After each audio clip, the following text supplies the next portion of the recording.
প্রিয় শিক্ষার্থী বন্ধুরা আসসালামু আলাইকুম। দেখো আজকে একাদশ শ্রেণীর উচ্চতর গণিত দ্বিতীয় পত্রের সুন্দর একটি নৈবেত্তিক কোশ্চেন লিখে রেখেছি বহুপদী বহুবিধি সমীকরণ অধ্যায়ের। বলতেছে -i+2 মূল বিশিষ্ট সমীকরণ কোনটি।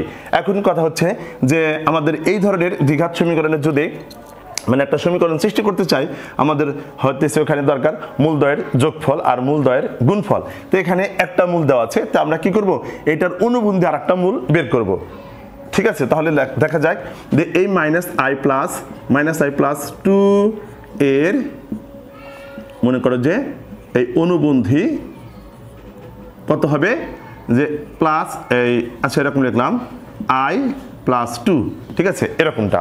এখন এই উভয়ই কি হবে, যে উভয়ই একই সমীকরণের মূল, একথা লিখলাম। মনে করো নৈবিত্তিকের জন্য তোমাদেরকে জাস্ট বললাম যে এত এর অনুবন্ধী প্লাস i+2 উভয়ই একই সমীকরণের কি মূল। তাহলে এখন আমাদের সমীকরণ নির্ণয় করতে চাইলে লিখবো x² মাইনাস কি মূলদ্বয়ের যোগফল মাইনাস কি মূলদ্বয়ের যোগফল। তাহলে মূলদ্বয়ের যোগফল হচ্ছে এরকম যে এই একটা মূল প্লাস এই একটা মূল, ওকে, ইনটু x, আর প্লাস কি হবে মূলদ্বয়ের গুণফল।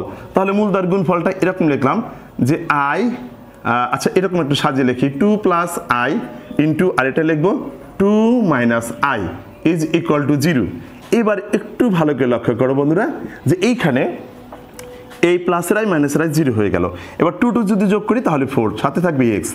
এইবার এখানে a + b * a - b a² - ab² is equal to কি হলো 0 হলো। ঠিক আছে বন্ধুরা, এবার একটু লক্ষ্য করো যে এই যে এটা পেলাম যে 4 + 1 ইজ ইকুয়াল টু 0।